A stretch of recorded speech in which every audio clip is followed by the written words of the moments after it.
In this tutorial, I'll show you how to make this mirror transition in DaVinci Resolve. The first step of this effect is to open your clip in Fusion. Find Transform.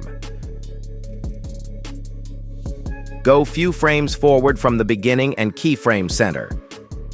Move forward a bit more and make another keyframe. Move the clip out of the frame like I do. Open Spline window. Select Transform and press this icon to zoom in the graph. Highlight both of the points and press S to smooth out the points. Copy the look of my graph.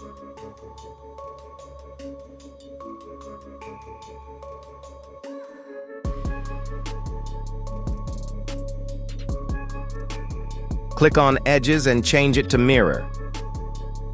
Now you should have this mirror transition. Open Settings and click on Motion Blur.